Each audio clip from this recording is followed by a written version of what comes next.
Welcome to episode 274 of Real Health Radio. You can find the show notes and the links talked about as part of this episode at 7.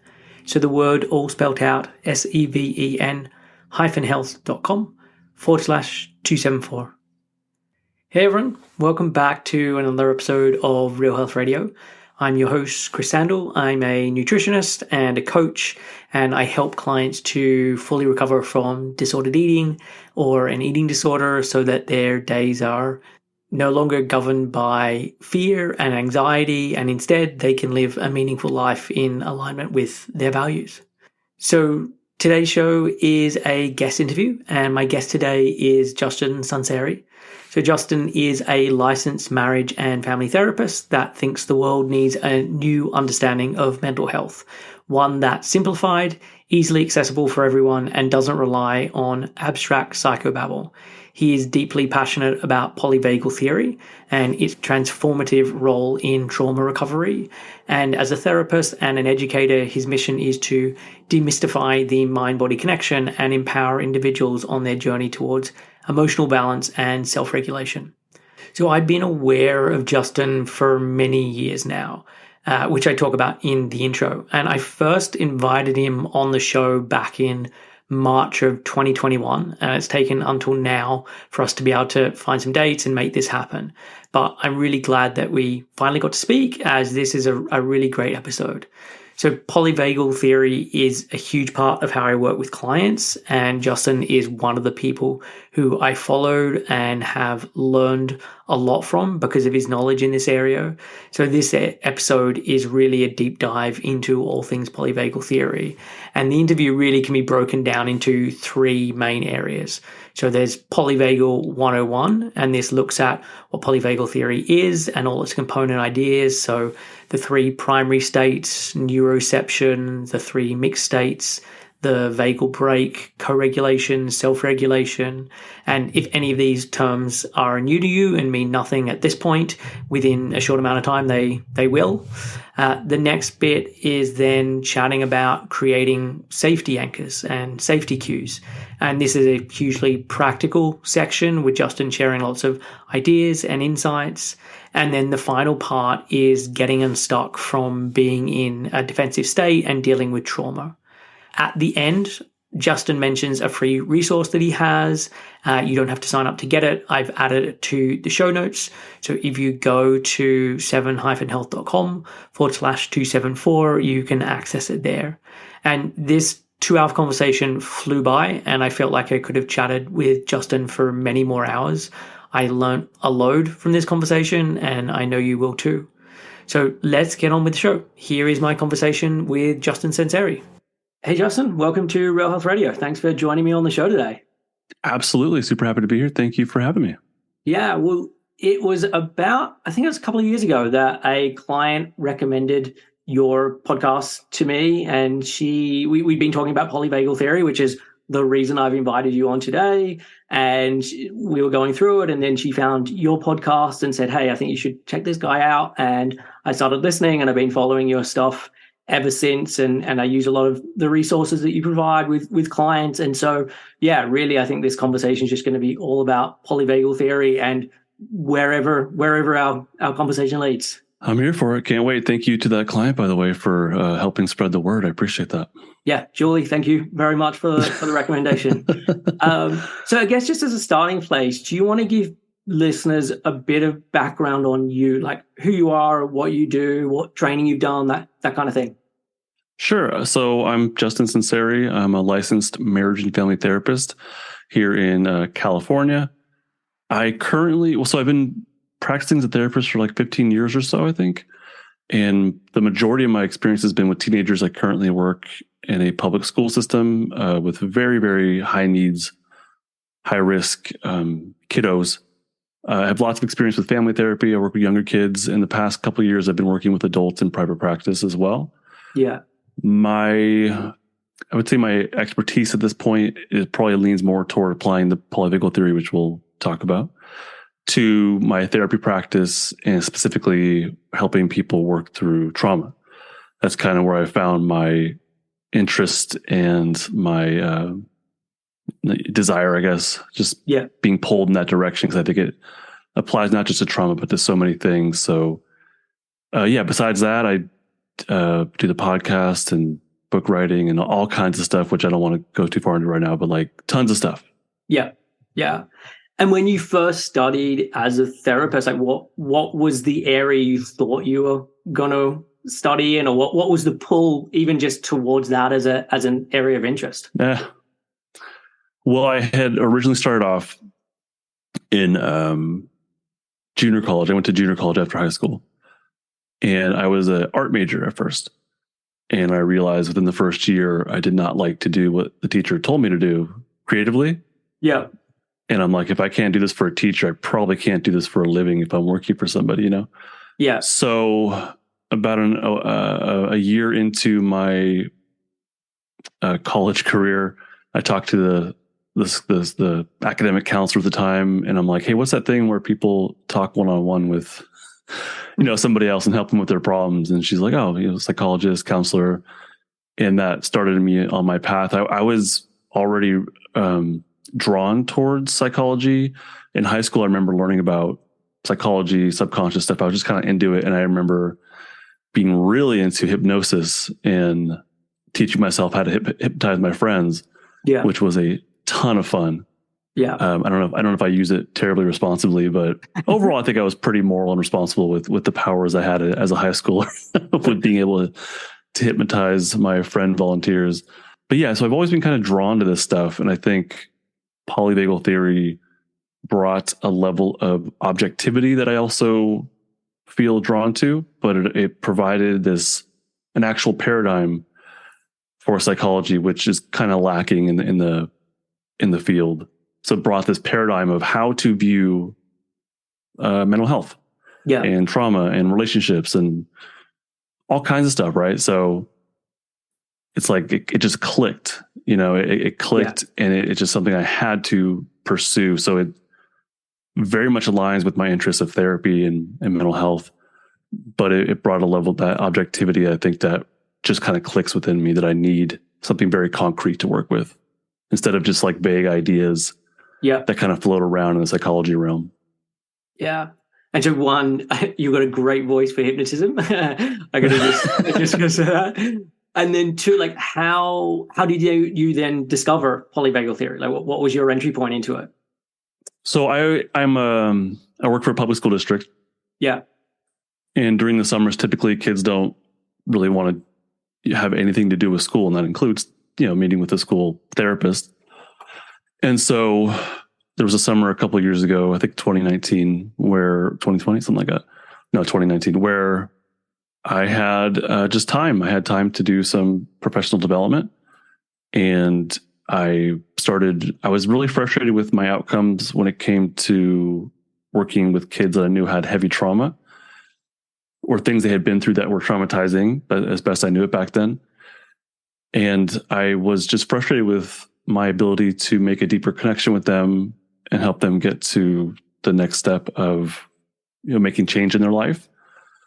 And so with my time during the summer, I just went to YouTube because I'm a fantastic scholar, and I typed in trauma and just saw what came up.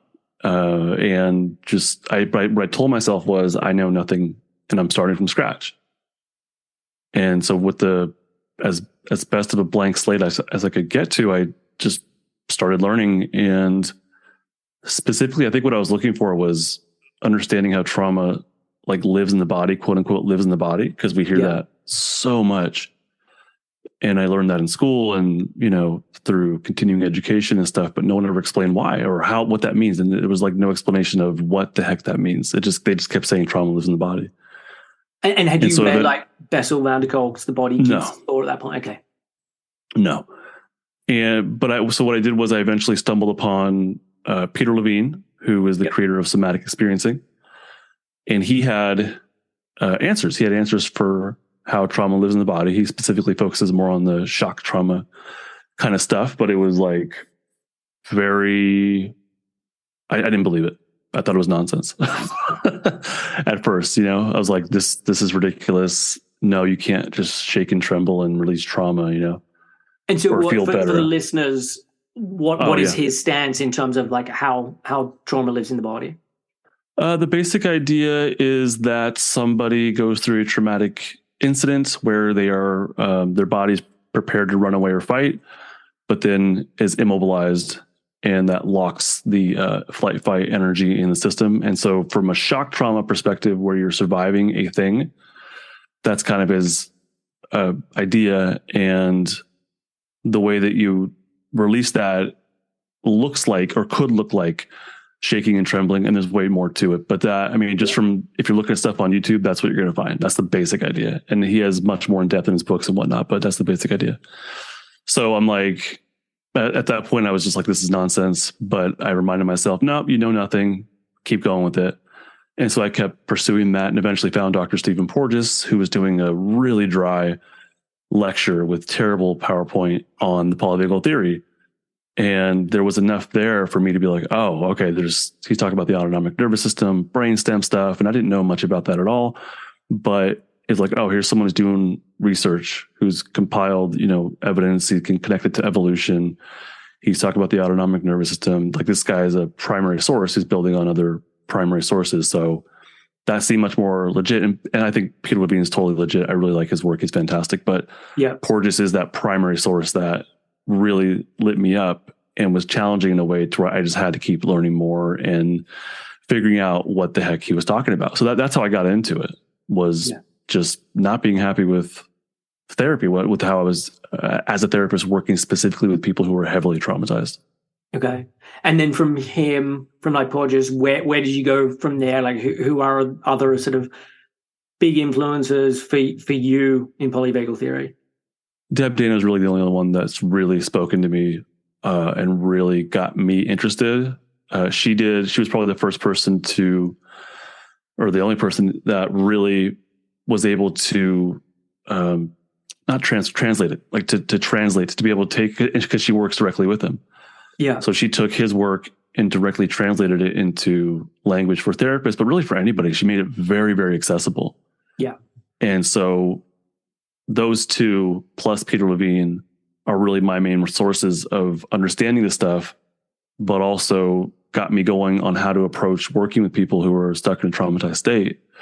I've tried a couple of those sources, and it seems like they don't quite stick to the primary source, so I'm not, Deb Dana's been the one that I stick with, or I've gone to, I've read her books and her interviews. She does a really, really, really good job, and is a really great springboard for anything polyvagal. So yeah, Porges and Dana are my go-tos. And then Levine, as far as the shock trauma stuff, because he focuses more on that.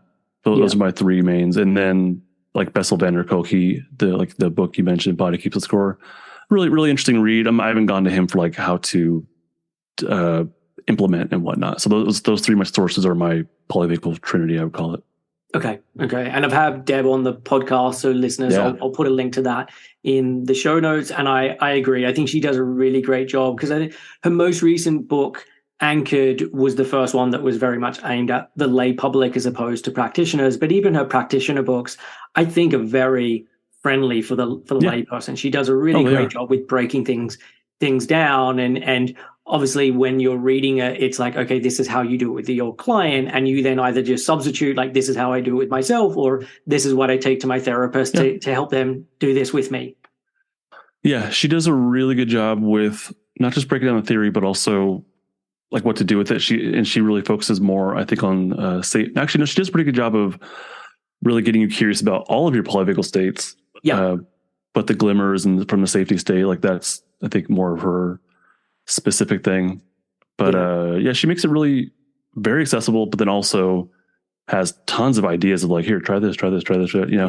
I like the theory stuff more. I really want to get in depth into like blending the theory, but also how to do it, and then also, or how to apply it, but then also like Porges's actual primary source.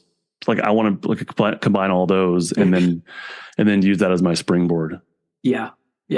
And so what did you notice shift? And maybe just even in the early stages, so 6 months after, a year after, like, what did you notice shift in terms of how you were working with the clients? And if it was just kids at that stage, what was different? Or if it was adults and there's a difference, mention that.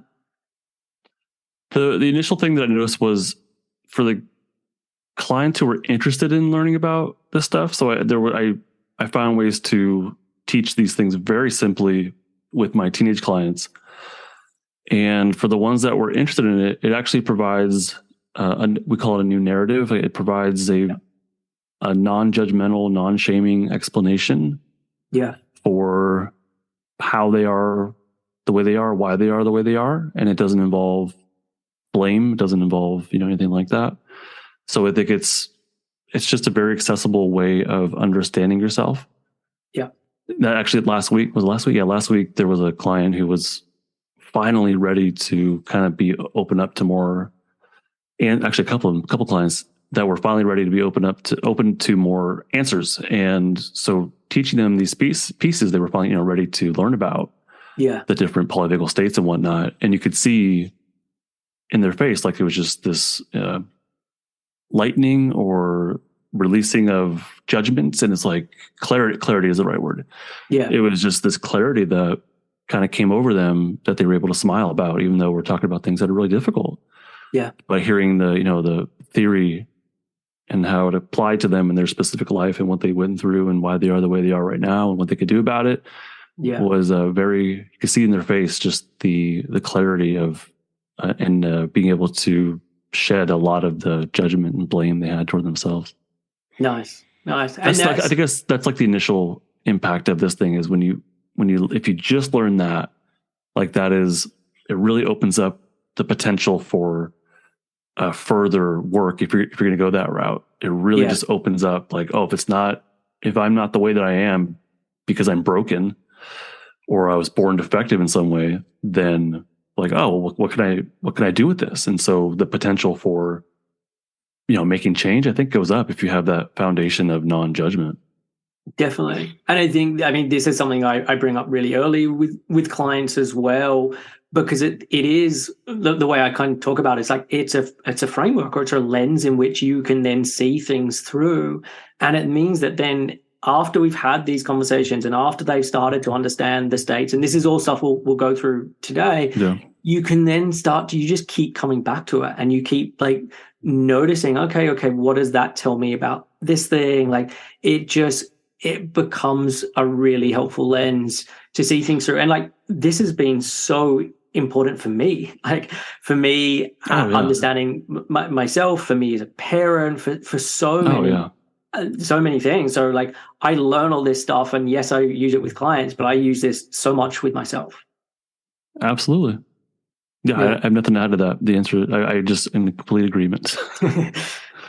And so I know that you've created a thing called the Polyvagal Trauma Relief System, which is a program that takes people through polyvagal theory in a specific order. And there's 3 parts to it. So there's Polyvagal 101, then safety anchors, and then unstucking defensive states. Yeah. So I think it's probably a good way of just structuring this. Like, let's go through each of those 3 things. So if we just start at the very beginning with like Polyvagal 101, like what is polyvagal theory?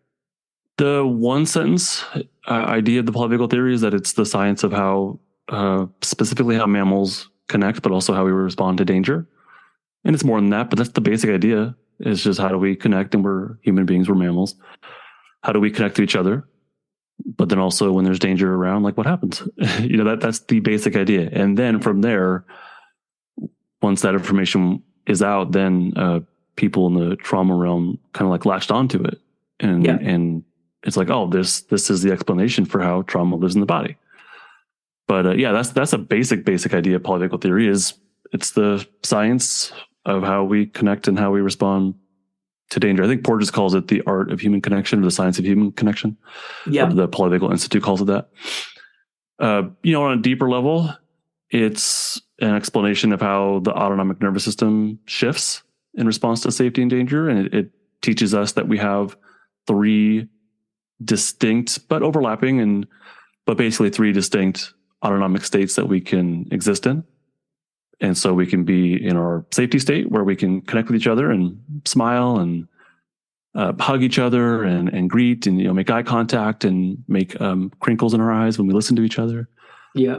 But all those things come from our potential, or for our access to be in our polyvagal state of safety and social engagement. If we can't be in our safety state, then we exist in our sympathetic flight fight state. And all these things have specific biological pathways that are associated with them. Yeah. But I'm just going the basic idea. Yeah. So the sympathetic flight fight state, if we can't be safe, then we go into our sympathetic flight fight state. But specifically, it's flight first and then fight. That's how we respond to danger. Our first impulse is to get out of the situation, to escape if there's danger. And then if we can't escape it, then our next impulse is to be aggressive and actually get closer to the danger to get it to back off. And that might be actual physical aggression, but it also just might be like raising our voice and sounding, or like lowering the tone of our voice to be more commanding and directive and imposing through voice. But yeah, we could also physically get closer to someone to get them to back off or to a danger. And then if that doesn't work, so we can't be safe, can't run away, can't fight, the last option is our shutdown state. And that is where we immobilize. And this is a choice, by the way. It's all unconscious and impulsive, like it's an impulsive sequence of events we have to go through to survive a danger or life threat. So if our life actually is in threat, then we go into our shutdown state, and that's immobilization. And that's where we may potentially like collapse and full on dissociate at the extreme. But it's really like a limp collapse. It's called death feigning or playing dead, playing possum. That's the basic idea of, it's like to survive a thing that actually is life threatening. Then we go into this collapse. And the hope there is that the danger leaves or gives up. I mean, especially if you're death feigning, the point or the evolutionary intent, I guess, is to imitate a corpse. And if the danger is detecting somehow that you're a corpse and maybe even defecated yourself and you smell, rotten or whatever, then the potential for that threat to leave and go to a fresh kill maybe like goes up. So all these things have evolutionary benefits to them. They're not chosen. It's not a conscious thing. No one exactly chooses to run away or fight or shut down, or at least we don't choose the impulse to do so. Now, what we do with that impulse, maybe there's some level of conscious awareness and choice you can bring to it. But generally, these are pretty much unconscious things that we just sort of go through even in our day-to-day life. Yeah. But that's the basic idea of the polyvagal theory, is that there are different states of our body. And I think that's usually what people take from it and build from. Yeah. And so a couple of things I want to ask from that. So you said Porges is your original source with this. What was his discovery? Like what has he brought to science that wasn't there beforehand? I need to brush up on, there's only so far I can get into his actual like studies and whatnot. It has something to do with infants or neonates and their heart rate. And I need to be able to go deeper into that. I can't do that quite yet. There's a limit to what a therapist can do, I think.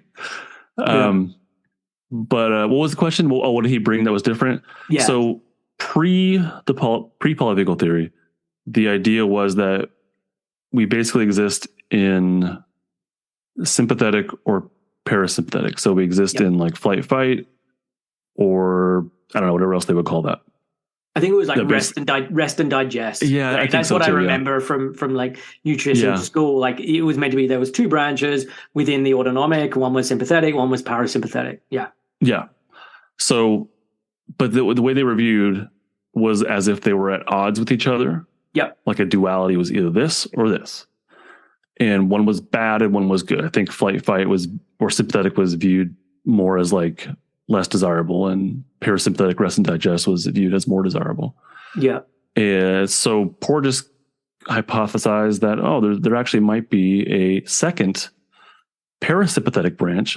So it's not this at odds thing, but really these things work together, and they all are working in concert to make sure that organism survives and is able to optimize its bodily resources. So it's not about two things. There's really three autonomic states, and there's not just one parasympathetic system, but two. One of them is the ventral vagal safety, social engagement, that branch. The other one is the dorsal vagal shutdown system. So both of those are parasympathetic. One is just newer than the other one. The ventral vagal safe and social state is a newer branch of the autonomic nerve, or the vagus nerve. Yep. That is responsible for safety and social engagement, if I got that right. Yeah. So there's two parasympathetic, and then there's a sympathetic. It's not exactly either or. We can conceptually break them down and compartmentalize them, but really they're active at different levels all the time. And they can, like right now, we're probably existing in our safe and social state, but we're both immobilized. We're both standing or sitting, and it seems like we're mostly okay with it. Yeah. But at the same time, when I do these things, I have a little bit of flight energy in my system. And I notice that when my thoughts stumble, my anxiety, my flight energy goes up. Yeah. If I can't precisely say what I want to say. So it's like, yeah, these things are off and on throughout the day. They turn off and on benign times, it seems like, but also in situations where there's something going on. But that's what he brought to the table was it's not just parasympathetic, sympathetic. There's really maybe two parasympathetics, one sympathetic, and these things work together, and they could actually mix and whatnot to make sure the organism optimizes its resources or survives a situation. Yeah. And he also brought the whole co-regulation aspect to the polyvagal theory, or to I guess the world where we can actually, as mammals, we can do things like smile and make eye contact, gentle eye contact, and squint our eyes, and that these things, these behavioral things that we do, send a signal to other mammals that we're safe. Yeah. And these signals are picked up by the other mammal and received hopefully as safety cues, and that helps them to access their own safety state. So like this morning, we have a dog that's really anxious. He's very, very anxious. We think he was heavily traumatized. We got him from the pound, or a dog rescue. I don't know what you want to call it, but heavily traumatized. We think he was, I don't know what you call it, but when he was like the dummy dog for fighting dogs, or he was like the test dog. I'm not sure what you call it, but heavily traumatized. He's still a very, very anxious dog. He's got some attachment issues, we think, but he doesn't do very well on his own. And this morning he came to me. So he's basically dysregulated. He has less access to his safety state. That's what I'm trying to say. Yeah. This morning he came and sat by me on the couch and just kind of got close to me. Right. And he's not quite at a point where he'll just like lay on you. He kind of like waits for permission, And so I just put my arm up, and he came in and like rested his head on my chest and area. Right. And so you could feel his softening. So he had less access to a safety state, got close to me. That's co-regulation. Felt my warmth, felt my petting, my touch, gentle touch. Yeah. And that helps for him to access his safety state and to actually calm down, slow down, and to exist in stillness. And after he got enough, he just walked away and curled up on the couch and went to sleep.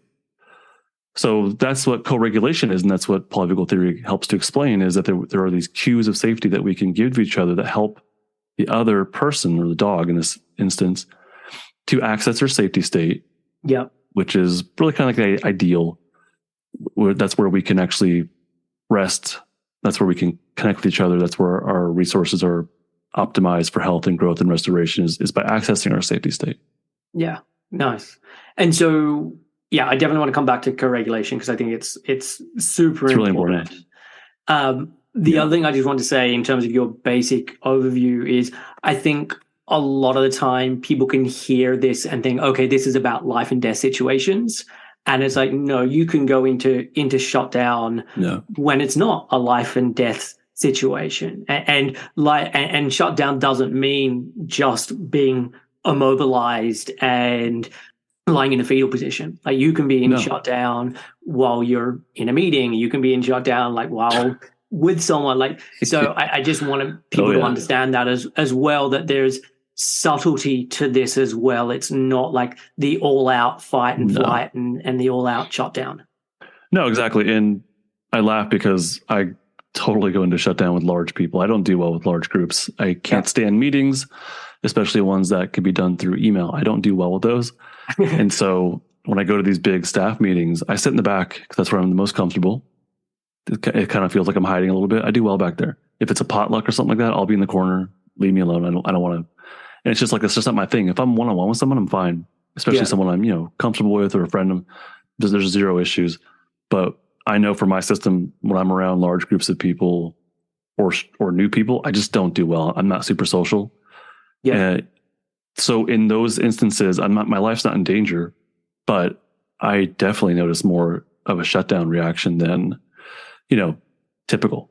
Like there are contexts where I'll have more of a shutdown reaction. So yeah, it's not about your life being in danger. These things evolve within us to help deal with those situations. Yeah. But typically we're not in actual life or death. You totally could, but day to day, we're not in life or death situations. But there are things that can trigger our defensive states that eventually you can learn to predict. Like I just know that situation for me is not ideal. It's for my system. Yeah. But it's these are things that we experience day to day, and it has different flavors. It's not your fight state might not be an actual fight. It just might be you being irritable, snapping at your kids, snapping at your spouse. Yeah. Or yelling at the person on the road or whatever. But it also could just be a general irritation that you notice, but it's not overwhelming, but it's just kind of there. So these things, they blend, they have different levels of intensity, they have different flavors to them. But it's just kind of like, can you break it down into the basic groups to help you identify where you're at? Yeah. Yeah. And I think like what you're describing is your level of awareness with all this. And I think this is like the early part after I've explained, okay, these are the different primary states as part of polyvagal theory. This is what polyvagal theory is. It's then getting clients like, okay, over the next week, I want you to just pay attention and start to notice, okay, what are the things that start to shift within your mind? What are the things that start to shift within your body, with your thoughts, etc., so that there is just more awareness of how the different situations, events, people affect my system? Like, is that kind of where you start with people as well? Is like, let's start to build awareness? It depends. No, I don't. But that's only because the majority of the people I work with don't know what this is, so they're not seeking it out, and they're teens and they could care less, So with them, no, it's like they're just not open to that quite yet, But if I have someone that is coming to me, they know what I do, like the adults I work with in private practice or my coaching clients, they're more interested in this and they want to know and they want to apply it. Yeah. So as in general, I think it's totally fine to be curious about these things. I actually set up an email sequence where it was a 3-day challenge to teach people how to recognize these things in their day-to-day life. So it's not triggering, and just define just benign situations, like kind of like what you're explaining, right? Yeah. Just benign situations where you notice a little more of this or a little more of that. Yeah. And that's kind of it. We're not delving into things. We're not like meditating and like calling upon past pains or whatever. It's just lightly touching upon, and Deb Dana she does a really good job with this exploratory kind of stuff as well. Yeah. So I think it's fine. I think it's totally cool. Once you start hearing about these things, I don't know if you can help but do that. So I think that is kind of like the next, right?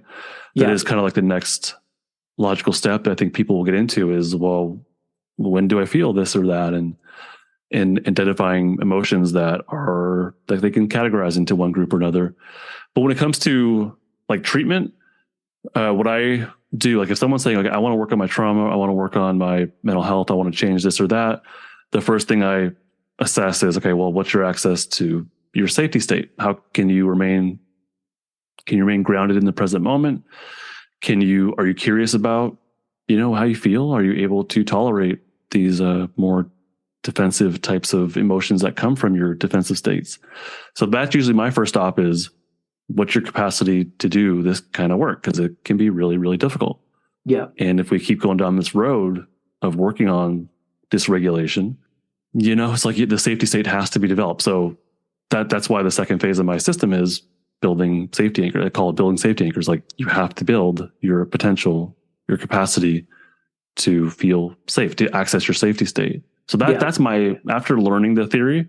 Yeah. That's the next step is can you building safety? And it's totally okay to like be curious about your other states as well. Yeah. But to get to the like the third step of actually working on the dysregulation or the stuck defensive state, you really have to have that groundwork of safety in your system first. So that's usually my next step. Okay, cool. Well, we'll come back to that in a little bit. So another term that comes up is neuroception. So what is neuroception? It's an unconscious process where our brainstem detects cues of safety and danger from both the outside environment and the internal environment, and interpersonal, which is outside. But it's, like right now I have lights on in my office that may or may not be triggering some level of safety or defense. I have a bunch of like bright white ones on that are I feel less safe. I'm not in danger. I don't feel like I'm in danger, but they're probably triggering of a little bit more flight energy, maybe just as ever so slight amount. Like I might be prompted to like get up and turn them off once we're done, Yeah. But the sunlight outside, which is more of a natural, or it is a natural source of light versus these bright white fake ones. That one is, I would like to go out there and like be in the sun. So that triggers my safety state. It triggers my ability to be in the present moment. And I'm neurocepting. I'm picking up on these cues of safety or danger. And those are just two examples. Behind me, I have the orangish light, which is calming for me. Yeah. So that is more of a cue of safety for me that I neurocept as safe. So neuroception is picking up on cues of safety and danger from the outside environment. And then our body, our brainstem, shifts our polyvagal state into more safety or more danger. That's the basic idea. But also it's true for interpersonally. So if right now, like you went wide-eyed and stopped talking, I'd probably shift out of my safety state more into like an anxious flight energy. And I'd wonder what the heck's going on and try and talk to you and be like, hey, you okay? Yeah. So I would pick up on that interpersonal or the lack of co-regulation. I would pick up on that and my brainstem would shift my state to more of a defensive one. Yeah. Likewise, if I live with a chronic illness, I'm probably going to exist potentially in more of a defensive state. I'm picking up on something within if I have like a chronic illness or I'm hungry.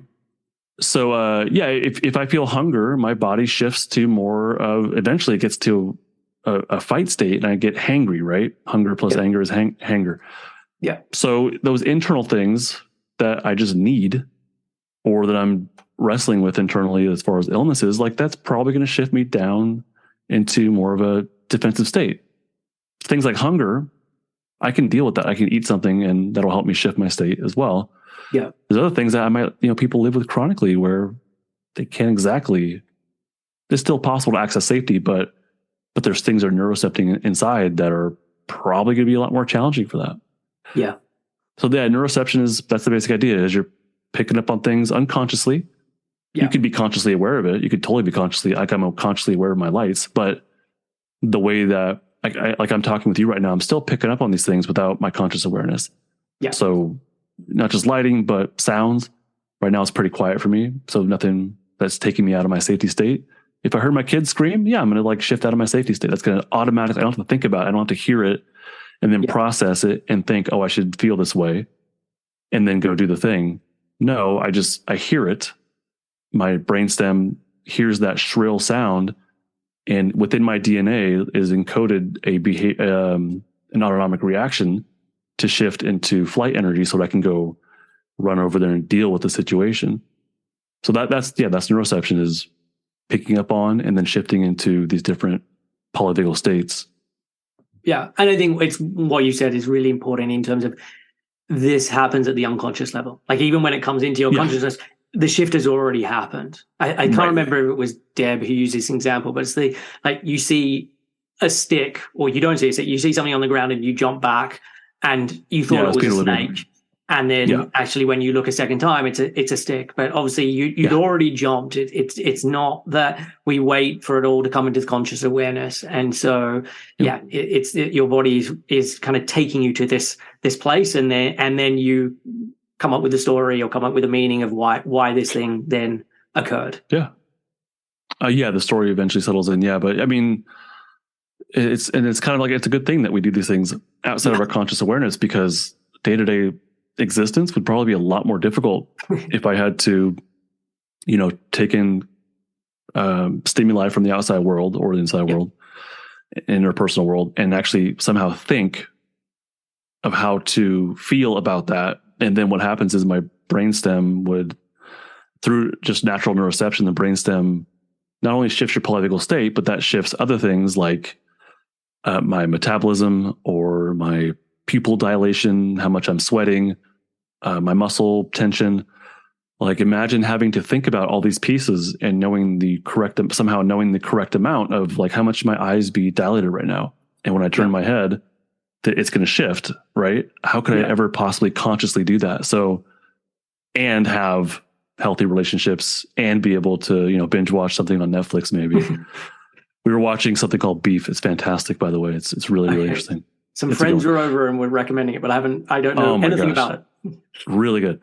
Okay. But so there's no way, I don't think we could ever live a life where we had to consciously do all those things. Yeah. So the fact that these are outside of our conscious awareness makes our life much more streamlined. Yeah. And it makes survival possible to simply react to something instead of noticing, thinking, deducing, and then like planning and then executing. That would take way too long for survival. That stick really could be a snake. Yeah. And so the body or the brainstem detects it as potential danger and reacts, because that is like the default, I think, is to assume danger, even if it's not that. And that's probably a good thing. Yes, definitely. Well, I mean, it feels like it's less important now, but definitely through our evolution, It was incredibly, incredibly important.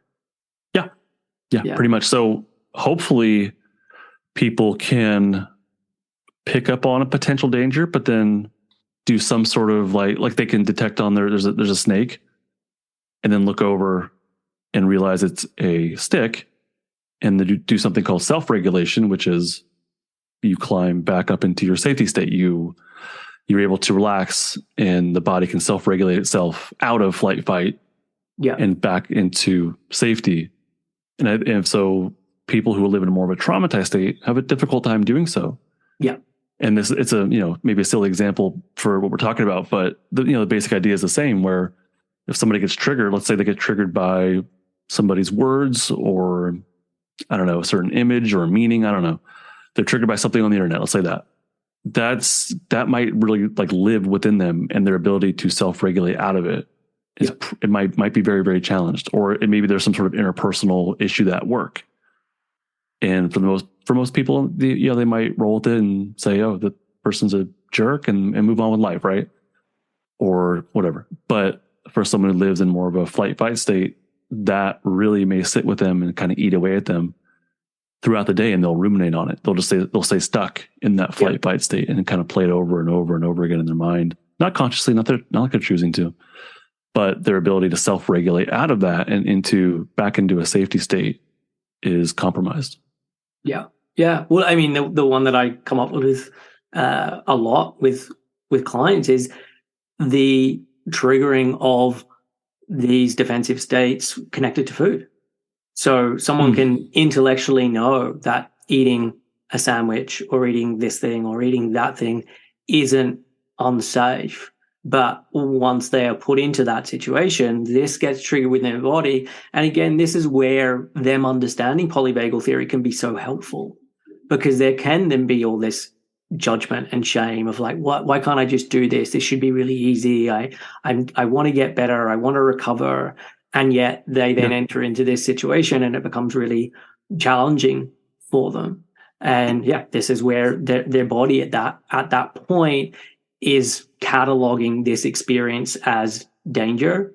And it's through time and us working together that can be kind of relearned, so that there is then not that response that is triggered within the body. And so that their body is able to then catalog eating food or eating this particular type of food as now being a safe experience. Yeah, that's tough to do, right? Yeah. Conceptually, these things make sense, but as you were talking, I was thinking about my clients that when it comes to food, there's a lot of family pressure, or expectations, cultural expectations, familial expectations of how they should look, not look, Yeah. how much they should eat, should not eat. And it seems like with these families that apply a lot of pressure around food, Yep. that it's really more about the parents' issues or the family, the family's issues that are being inflicted onto the next generation. But food eating really kind of does become this dangerous in a sense. Not little, like they're not actually in danger, but being judged and being rejected by their family is very much triggering of those defensive states. So like when you're being told that you're not eating enough and then you eat more and they say, why are you eating so much? That is, well, it's judgmental, right? Yeah. Kind of blaming, kind of shaming, but it's a rejection. It's being pushed away from the family period. Yeah. And that is, especially for a child, absolutely a danger cue. Yeah. So eating very much becomes intertwined with rejection and shame and blame and judgment. So danger is just saturated in not literal danger, but also, kind of literal danger because you're being rejected. Yeah. So it's, the activation of flight, fight, and maybe even eventually shutdown. Yeah. Yeah. And eating kind of go together, or they could. Definitely. And the difficulty as well is the longer, and I'm often working with clients who've had their eating disorder go on for a really long time. Like there can be people where this has been going on for 20 years. Yeah. They are in a very malnourished, compromised state. And when the body's not getting the amount of energy that it needs, it turns on the stress response as a way of finding energy. Like that's one of the ways that it brings energy to your cells and keeps you alive. And so you're in a situation where you are coming down the polyvagal ladder. You are in sympathetic unless you are being co-regulated. And you'll have moments of co-regulation, which is bringing you back into that safe and social. But as soon as that isn't there, you just drop back down because your body is like, we need this energy to keep you alive. And this is why this sympathetic is being turned on. Oh, interesting. I can't really comment on that, but that makes sense. Yeah. And so what about then the vagal brake? So what is this? The vagal brake is not a thing as in like a physical thing that exists. It is more of I would say a metaphor. I mean, it is a thing, but it's not like a flap that stops these signals exactly, The vagal brake is the influence of the safety state on the heart. So when the safety state's strong enough, when those pathways are developed enough, then the heartbeat can stay at a calmer pace. So what that means is if there's some sort of, let's say a mild danger, or let's say, food, let's say there's a situation where someone, it's like a social situation, a work gathering or a family thing, and food's involved, right? So help me, you might have to help me out here to make sure I get this right. But that by itself could be triggering a flight fight. Let's say that person's in their safety state. They go to this event and all of a sudden, oh God, there's food and there's expectations now of eating and socializing. And so that could trigger flight fight and other things, but we'll just go down from safety down to flight fight. If the vagal brake is strong enough, so if the safety state is strong enough, the safety state will stay active. Yeah. Which means the activation of flight fight might still happen, but it won't be out of control. Yeah. It might be able to be felt, and then you might be able to do some self-regulation or connect with someone and receive co-regulation and then get through that situation. And I don't know how that looks. Maybe someone can, eat and they're okay with it. And I don't know, but it also might be like, you know what, I just don't want to eat. And they own that and they're okay with coming from their safety state. So I don't know the right way of how that looks behaviorally. Yeah. But internally, as far as the vagal brake is concerned, it keeps the defensive activation at bay. My vagal brake, when it comes to social situations, is not super high. I don't do well with potlucks. I don't do well with, like I said before, the big meetings that can be done through an email. Yeah. My vagal brake is not super strong. When it comes to that context, for some reason, I don't do very well with that. But that's the idea, is just the vagal brake is not quite strong enough, and the safety state needs to be developed further in order to address that situation, if that's something that you want to address. I don't think you it's up to that person. For me, in my meetings, I get through them and I'm fine with that. I don't feel the need to like, really grow in that area. There's other areas where I do want to grow, where my vagal brake strength is important. So I focus on those. Yeah. But when it comes to meetings and stuff, I'm like, I'll just get through it. I'm fine. Okay. And is vagal brake and window tolerance sort of words that can be used interchangeably, like from your description there?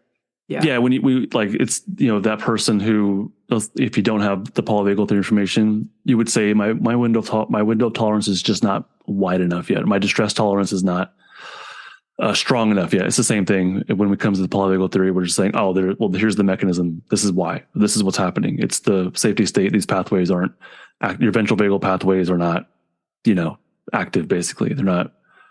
And if they were active, then your heartbeat would stay calmer. Yep. And your defensive state activation would not happen because your heartbeat is at a calmer pace because the safety state's active. That's it. And so the last thing I want to talk about in this sort of like Polyvagal 101 before we move on to the safety piece is just, we talked about the three primary states in terms of safe and social, then sympathetic, which is flight and fight, and then the shutdown. But there's also mixed states. And so can you just talk about the mixed states? Yeah, this is where things get a little more complicated. Not much though, but like you said, primary states, just like primary colors, red, yellow, and blue. Just like you can mix two primary color paints and get a mixed color, same thing. When you have two primary polyvagal states, you can mix them and get a mixed state. So when you combine, let's start with safe and social. When you combine that with flight and fight, you get a mixed state called play. And what the idea here is, when flight and fight are active, you're mobile, right? You can run away, you can be aggressive, you're mobile. The idea is you're mobile. Yeah. And I like the way that Deb uses mobilized for flight and fight and sympathetic, because I think mobilized is a nice neutral term. And I think that's really what it is. Yeah. Yeah. Totally. Yeah. That's exactly what it is. It's when you hear flight fight, we think defensive, we think bad, but really it's about mobility. That's really what it is. Yeah. So when you have mobility plus safe and social, that's social engagement, right? Yeah. So mobility plus you can socially interact with people, that's play. And then another mixed state is stillness. And right now you and I have some level of stillness because we're hopefully safe and social enough to be immobile. And shutdown is really immobility. We call it shutdown, but it's immobility. So it's just stop moving. And that could be from a defensive, like life threat, but it also could be like right now, we're not moving, but we're okay with it. We go to sleep, we're not moving, but hopefully we're okay with it. That's stillness. Or when you're meditating, that's stillness. Yeah. And the final mixed state is when you have the mobilized and immobile, but more of a defensive capacity. So mobile and immobile, that's the basic idea. Flight, fight, plus shutdown. When those two are active, that results in freeze. And freeze is where your body's basically prepared to run away or fight, to be mobile, but can't. It's also immobilized at the same time. Yeah. So you'll have it's like it could be a panic attack. A panic attack is freeze. And that's where you have like high heart rate, muscles might be tense, maybe even sweating. It's like your eyes are wide. You're ready. You are ready to run away. I think panic is more of a flight flavor, I think.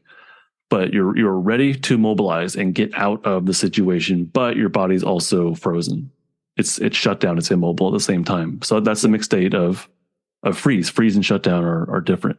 Shutdown is that limp collapse, whereas freeze is a very stiff, tense immobilization, and shutdown is a limp immobilization. Yeah. And in terms of like the fawn response, where would that be also like a version of those? No.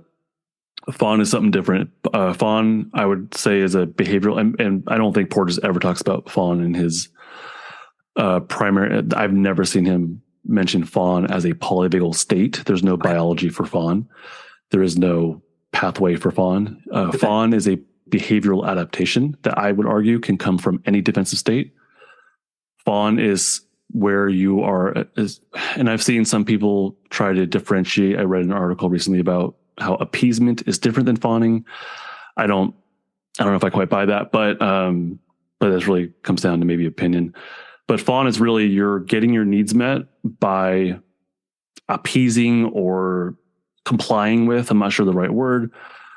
Maybe someone's in like a domestic violence situation and they have to survive. They have to get their needs met and they can't quite escape. They can't quite fight back, but they can keep the danger at bay by complying or by taking on certain behaviors that just keep the danger at bay. Yeah. I think the argument for appeasement is that it actually is some level of, they call it super co-regulation. I don't think it's worth like getting into right here, but the basic idea with fawning, that's how I understand fawning. Okay. So could someone exist in flight fight, or could someone exist in a flight state and do some sort of behavior to get the danger to like back off or calm down enough to just get their needs met? I think I would call that fawning.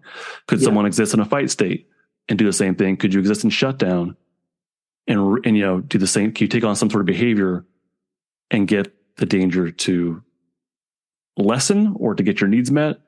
I would say, yeah. So I argue that fawn is a behavioral adaptation, which is a polyvagal concept, behavioral adaptations, but that's a much bigger concept.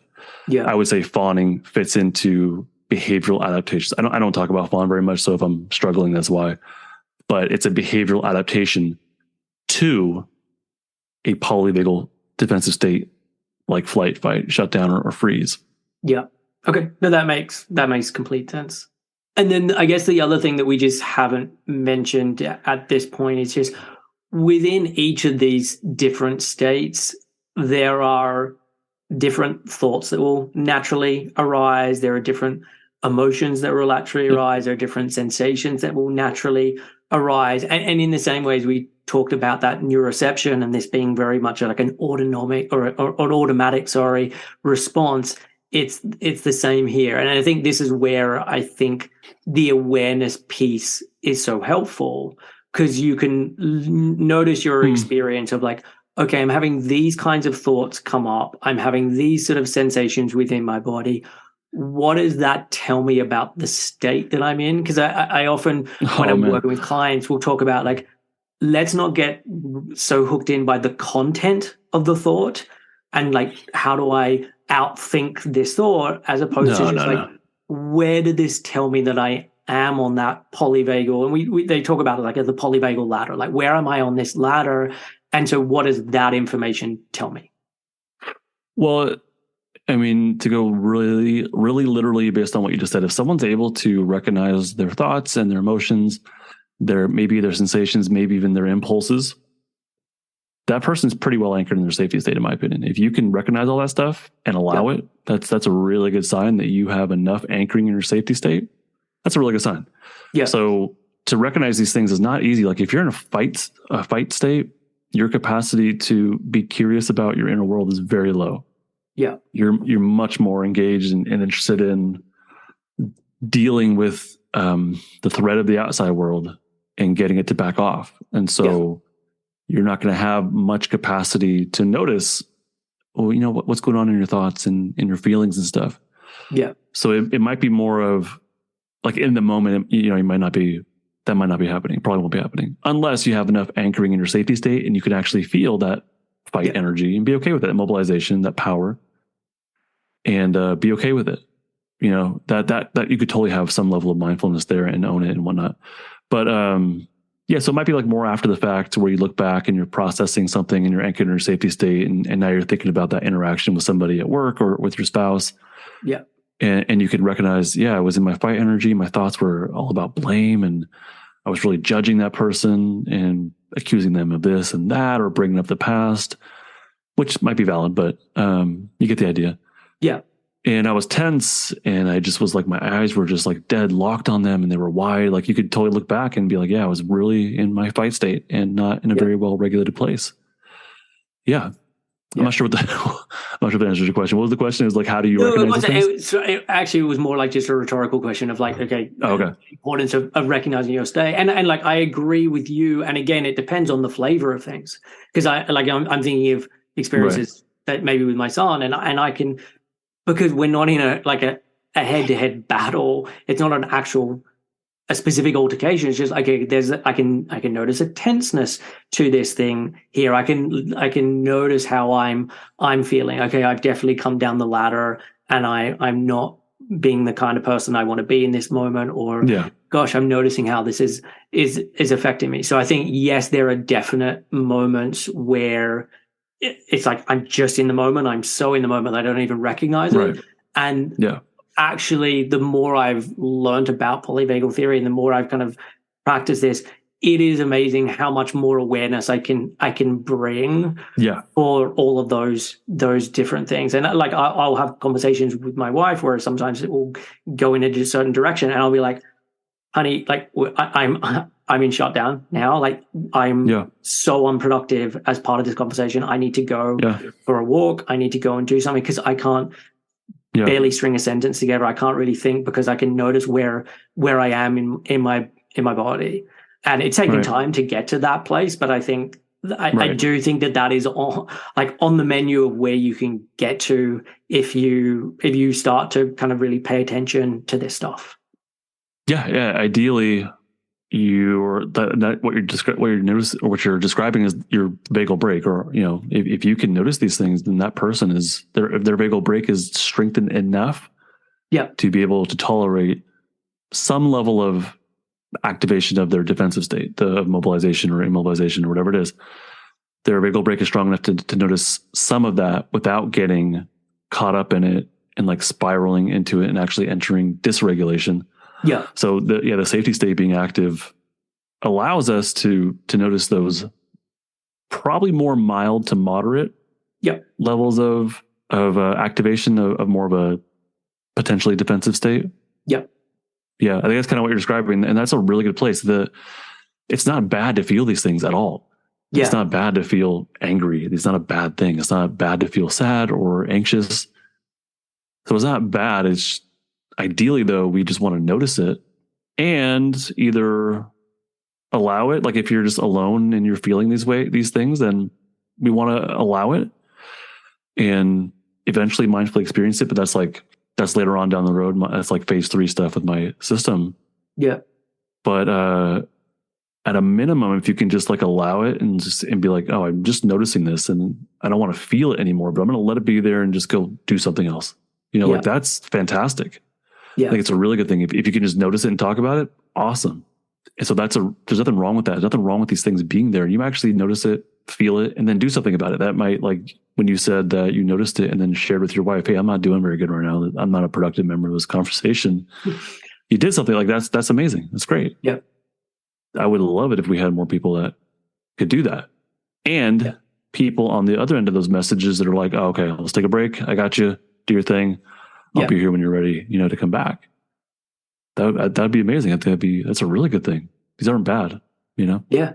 And look, I wish more people knew about this. I wish more like this was part of the education at school. Like I wish I had this information when I was growing up, and this was just a part of how we were and how we understood the world. It would make such a difference because the fact that both myself and my partner, we have this shared vocabulary makes it really, really easy to then be able to talk about it, about our son, to be able to talk about it in terms of our own relationship. Like it makes such a difference. And then again, when I'm able to talk about it with clients and they're able to have that framework and that lens, like it just makes things easier. And I don't think that this is so conceptually hard that at an age of 10 or an age of 12 or whatever, that you couldn't get this even younger and you just talk about it differently. No. But This is stuff that's the knowledge, I argue, is born within us. We already know this. Yes. It's a nonverbal thing. We already know it. We lose it because, a bunch of things, trauma. We lose it because on higher order things outside of ourselves as biological organisms, we're taught things through family and culture and religious institutions, government institutions. We're taught things on how to think and act and what to believe that I would argue, get in the way of our natural knowledge, wisdom, Yeah. our natural compulsion or tendency to self-regulate and co-regulate. I think we're born with it, or we're born with the potential to. Yeah. If we receive co-regulation when we're born, and as we're raised, we receive co-regulation. We don't have to have perfect circumstances. We don't have to have, a mansion. We don't have to have. These are unnecessary. They're nice, sure, but if we're raised in homes where our needs are met and we have appropriate co-regulation, we do pretty darn well, I think, and we can offer that to others as we get older. But like babies are born with the potential. They're ready to receive co-regulation. They are ready. They're ready for skin-to-skin contact. They are ready to hear. They've already been hearing, voices. They're ready eventually to make eye contact. They're ready, right? Yeah. So the knowledge it's there, and it just needs to be grown. But then it gets kind of diverted here and there and shut down. And instead of listening to our body's natural hunger, we're told, "Oh, you're eating too much," right? Yeah. To bring it back to eating. Yeah. And so that message, that judgment from people like parents or adults in our lives that we trust, and we're supposed to be, if we're taught to be obedient to them, that gets in the way of our natural, I think, as best I understand it, our natural ability to listen to what we need. Yeah. The resource, my body needs more hydration. My solution is to get water. My body knows that. But if someone's teaching you that for some reason you're drinking too much water, I don't know if that's a thing, but that's going to get in the way of that natural self-regulatory capacity that you have. My son, he's 7. I try to teach my kids, about emotions and feelings and, whatnot. I don't teach them the polyvagal stuff. I've never taught them. I use the language of it, but I don't teach them. Here's the autonomic nervous system. I don't do that. Sit down, kids. We've got a lecture coming. No, right. I don't, and that's fine if you do that. It's totally fine. I just don't do that. But I'll use the language. I'll sneak it in here and there. Yeah. But really, when it comes to emotions, I think as parents, our tendency is to, one thing I think I do differently is our tendency is to solve the problem. So my son came to me. He's 7 years old. He came over to me right here next to me a while back. I think it was at nighttime. I think he was like having trouble sleeping, or I don't know what it was, but he came to me and he's like, I don't feel good. Like, he's like, I just kind of feel, I think he said like, I feel bad or something like that. And I was like, well, what is it you're feeling? Like, what are you going through? And I think I asked him, maybe, are you feeling sadness? And he's like, something like that. I don't know. But he goes, I don't know why. And I said, don't worry about why. Like first off, we didn't know the solution, right? So I didn't worry about the solution. But then the other thing we do as parents or as adults is we try to figure out why. And we ask, why do you feel that way? And so rather than figuring out why, I said, let's not worry about why. I want you to tell me what you're going through right now in this moment. Yeah.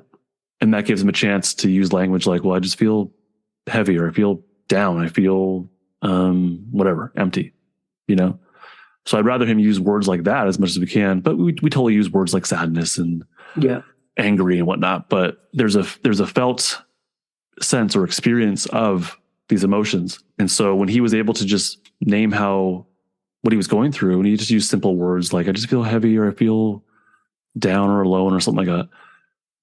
Once he was able to do that, then I could ask him, well, what do you want to do about that? Then a solution could come into place, and we can ask, well, what do you want to do? Yeah. And he's like, I don't know. And I said, well, do you want a hug? Would that help? Or, and he always loves hugs. So that was enough. Like he got co-regulation from me. He was able to name his feelings, experience them enough. He didn't meditate on it for 20 minutes. He just felt it and talked about it. And then he got a hug from me, a co-regulation, and he was good to go. That was it. So the idea here is that I think we have the capacity to notice these things. Yeah. I think we naturally seek out co-regulation. On some level, it's kind of taught. Like I teach him words for it, and I teach him how to notice these things as they come up. But I think that the tendency, the compulsion to naturally self-regulate is there. We just do all these things that get in the way. And I'm not a perfect parent. I'm not claiming that I am, but I think that instance went pretty well. But I totally have instances where it's not super co-regulatory, and you just have to get your clothes on and get ready for school. Like, deal with it. Go. Let's do it.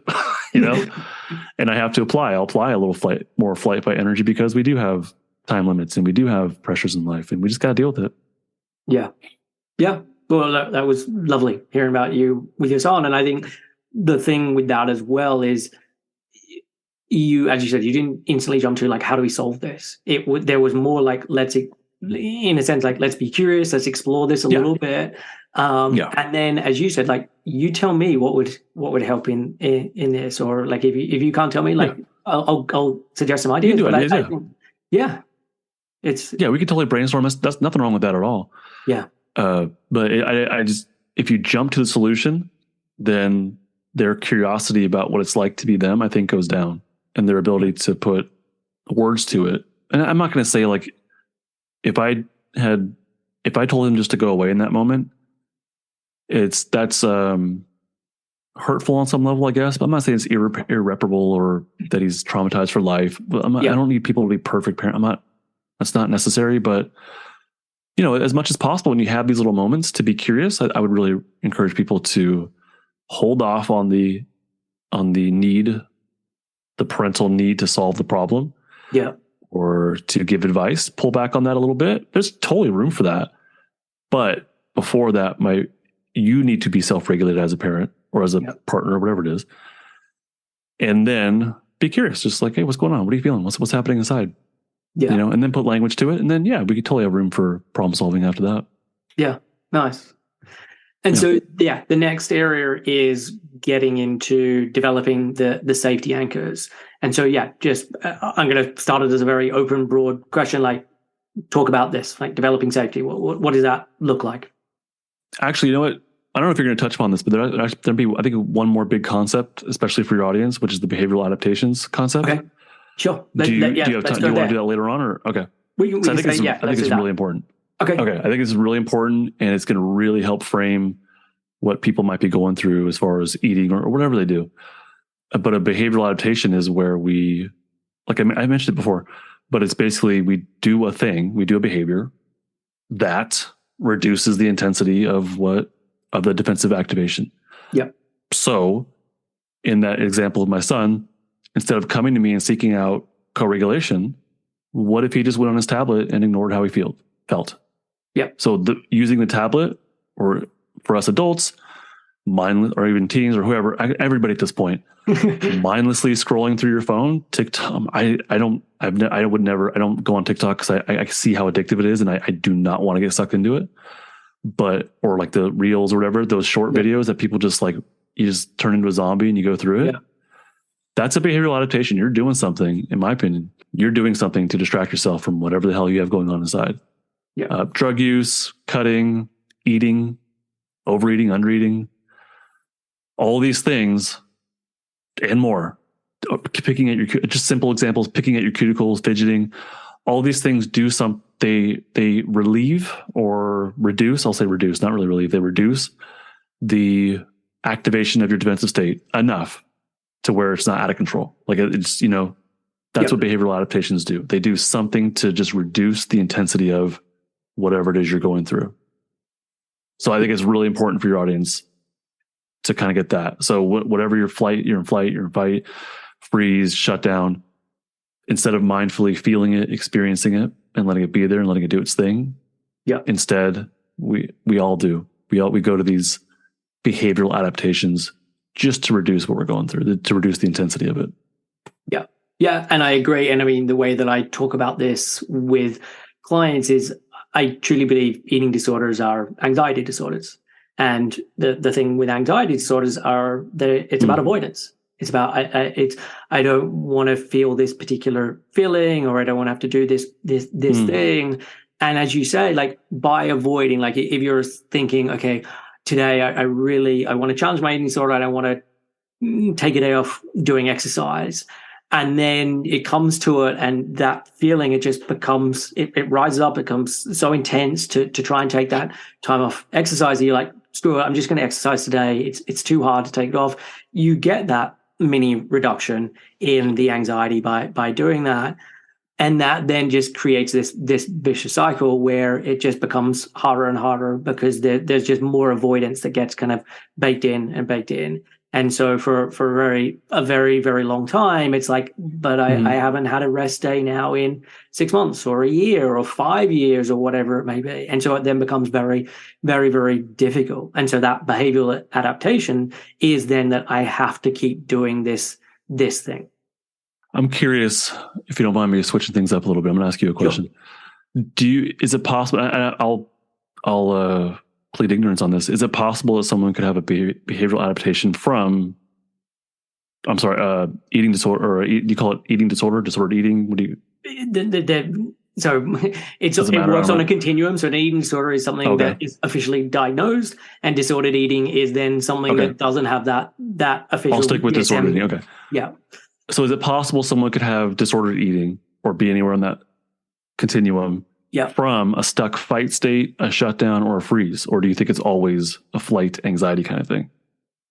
The answer is all of the above. Like it can be, there can be so many reasons and ways that someone enters into an eating disorder and why it happens. So you can have someone where it's purely physiological. That there is the genetics that someone has the propensity to develop an eating disorder, and they go on an innocuous diet, and by getting into a low energy state, that basically just turns on the sensation, so that for you or I don't know what your feelings are like when you don't eat. Like if I don't eat within a very short amount of time, I feel terrible, and my body is like, you need to go and eat. For someone who has the propensity to develop an eating disorder, rather than feeling that terrible sensation, actually there's some calmness that comes over me, and so you can have someone who it's really, they were pretty unlucky. They went on a diet, they had the genetics, and they kind of fall into this place.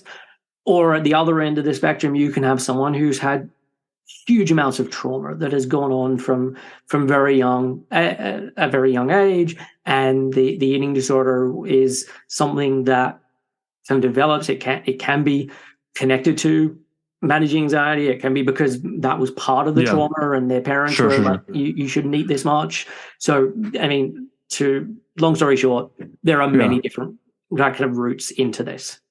Yeah, that makes sense. That's kind of what I would assume is there. I would assume that there's any of the defensive states could lead to eating as a behavioral adaptation. I think there's some, like if you're stuck in a anxious flight state, although I think it'd probably be more of a freeze, like that could lead to like skin picking or hair picking. I think that some behaviors have you can pretty much guess what sort of state they come from. Yeah. When it comes to eating, I just don't know enough, but I know with my clients that I hear from that talk about disordered eating or flat out eating disorders is that guilt and shame are often a part of it. Yep. Definitely. And to me, that lives in the gut, and that's a very shutdown kind of thing, Yeah. Or potentially even freeze, control and free like that. So it seems like shutdown could definitely be a part of this, and maybe I don't know if it's common or not, but that's what I've seen or heard from in my clients. And I would say that shutdown is very common. With the clients I work with. And often more so than being in more of that sympathetic fight or flight. But it also depends. Like they can be in shutdown, and then you put a meal in front of them, or you say, okay, now you need to take time off exercise, and you can get someone who then becomes much more mobilized because of that experience now being on the table. I also wonder if, and I think it was true for me for a very long time, if someone because I've lived in mostly a shutdown state my whole life, and it's not debilitating. I've been functional, but I definitely notice it. Yeah. Or have noticed it historically, but I'm coming out of it more and more and more and more, right? Yeah. For me, I noticed I had probably had disordered eating for quite a while. Yeah. But I think what was happening was I was coming out of shutdown, and my fight energy I couldn't handle. Yeah. And so I would eat and eat and eat, and that would calm me back down. Yeah. So I could see this as a behavioral adaptation to like, for someone like coming out of or up the polyvagal ladder, and it's too intense, right? Yeah. Yeah, that makes sense. And then like that could be a way to reduce the intensity of, even though it's self-regulation, or even though the potential for self-regulation to climb the polyvagal ladder, which is a metaphor we didn't get into, but yeah, the behavior could totally like tamp it down and bring you back to a place that is predictable, or not comforting, but tolerable, or you've been there, so you already know it, you feel it. Well, there's that. I mean, the other part I and I don't know what your experience has been like, but as I said before, like if you're having long gaps between your meals, like you're getting into a lower energy state. And so there could be this sudden recognition of like, okay, food's available, and the body's like, let's make good here. Like there's finally food available and energy coming in. Like we're not gonna we're gonna make the most of this situation. And so I think often, because of the way that culture talks about food and how we should eat and everything, and because of the guilt and shame and stuff connected to it, it can be thought of as like, oh, I'm eating in a way to sort of self-soothe, when actually it's not the self-soothing to take care of the emotions. It's your body like, great, we now have something in front of us that could really help us. And that's what happens. And then we just create the story or the meaning to explain what happened. Yeah. Story follows tape. Yeah. Yeah. So let's get on to safety. Let's do it. The idea, this brings us back to the vagal brake concept. Yeah. The idea is that we need our safety state as strong as possible to be able to handle day-to-day stuff.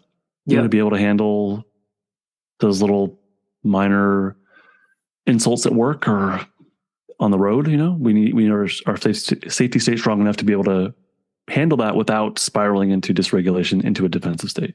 Yeah.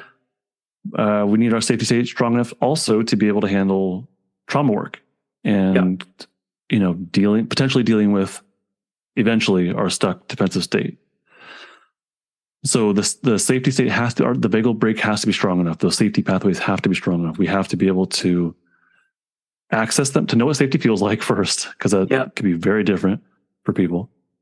To know what it feels like, to access it, to identify it, to practice being there, and to build and practice, right? Yeah.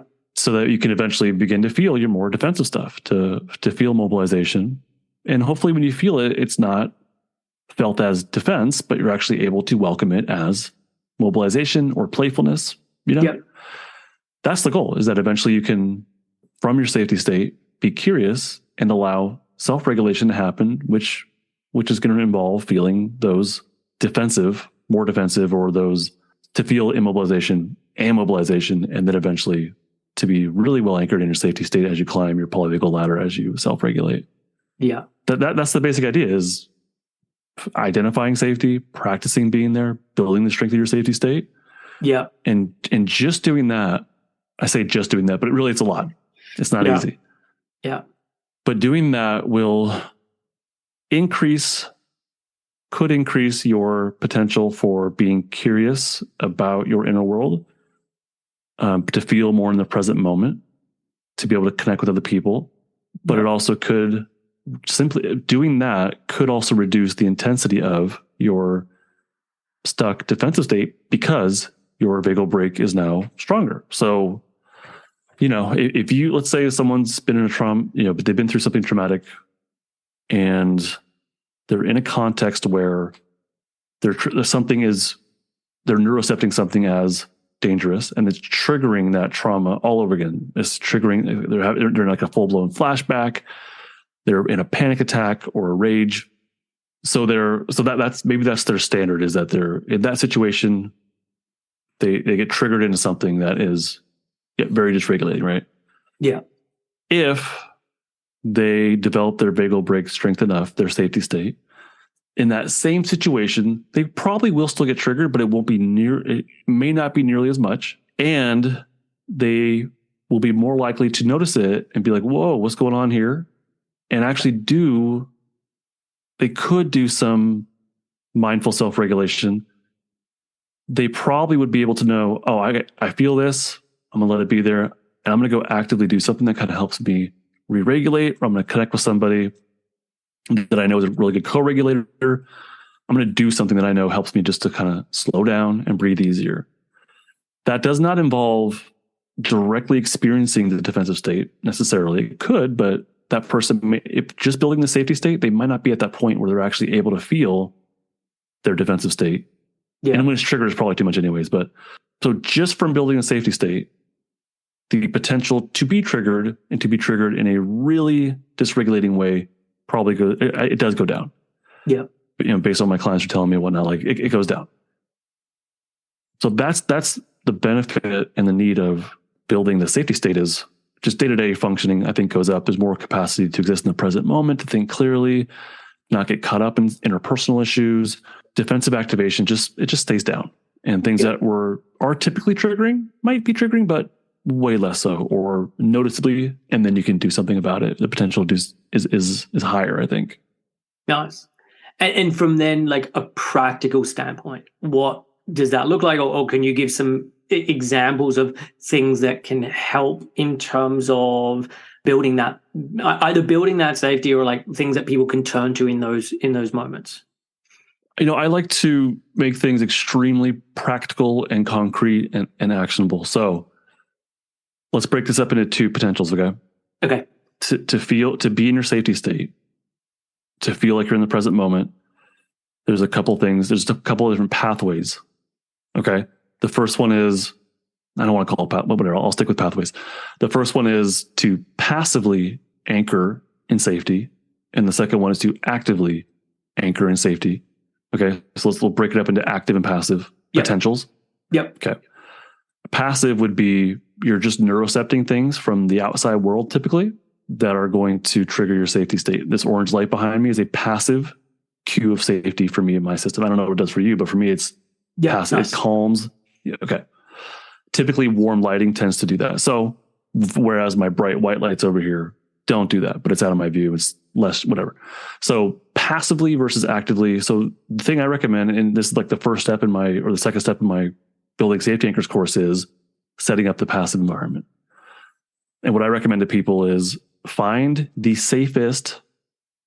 I don't mean literally safe, although literally safe, but find the spot in your home. Maybe it could be a whole room. It could be a corner. Like maybe you share a space with like an apartment with somebody, and maybe you don't have a whole room. I don't know.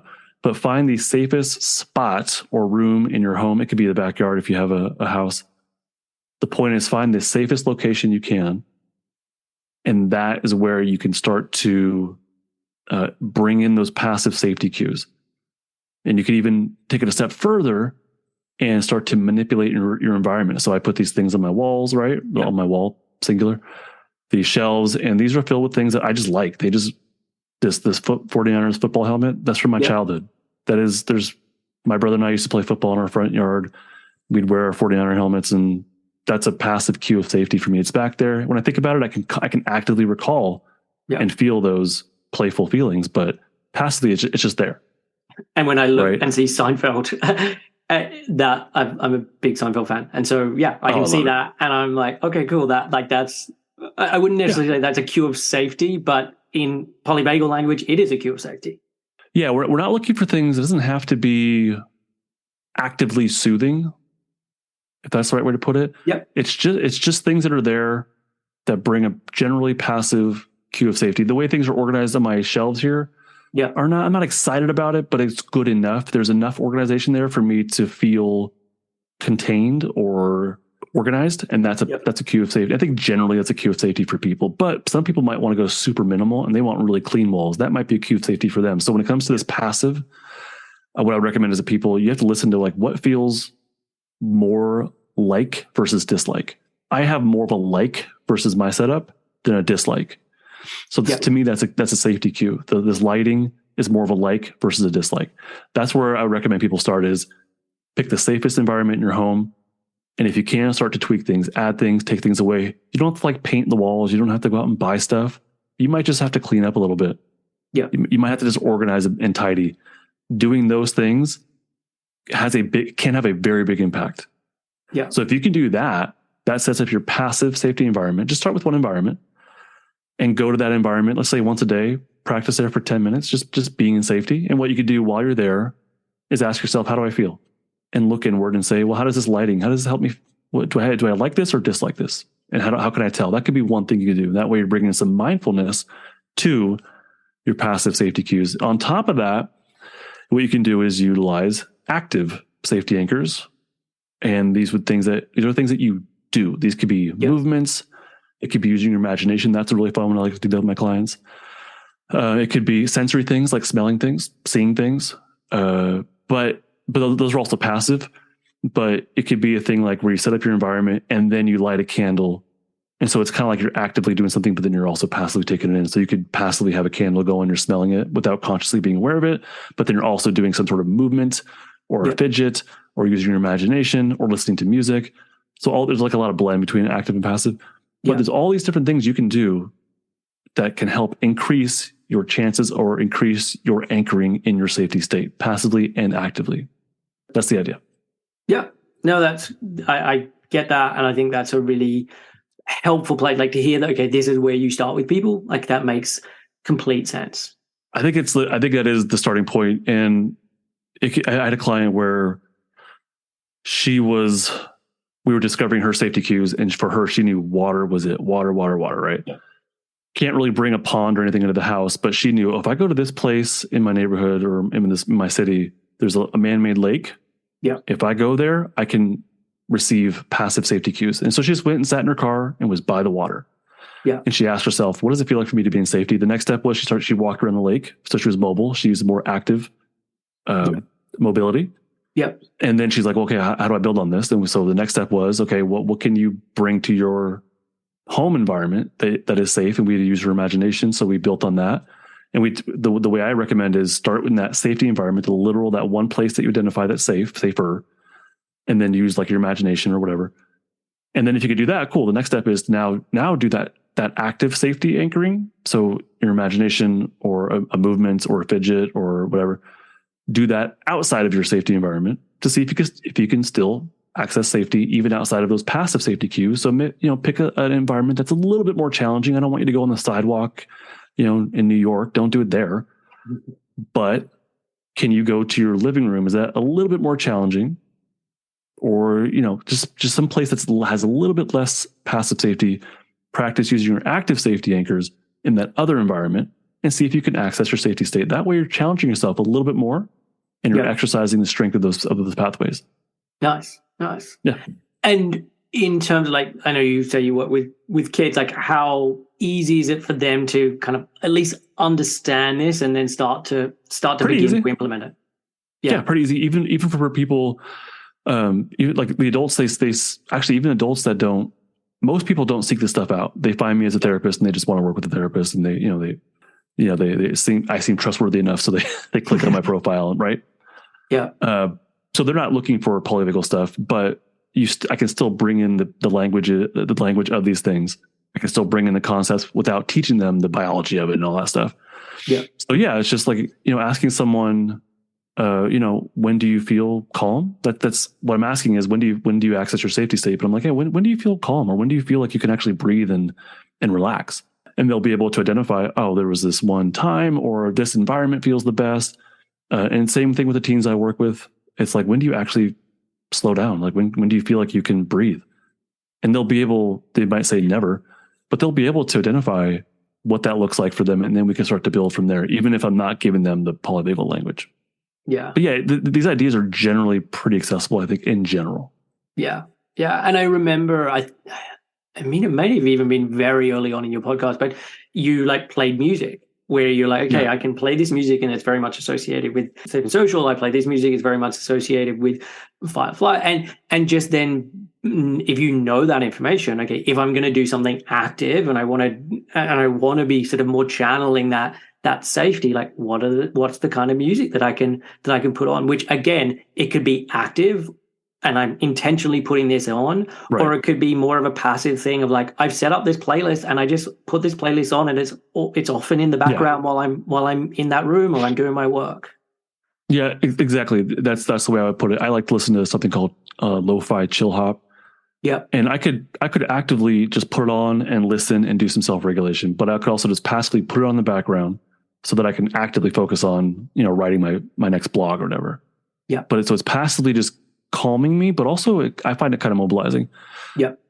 But then actively put, my energy into this thing that I'm working on. That's the idea. Yeah. So you could totally use a lot of these as active or passive. Yeah.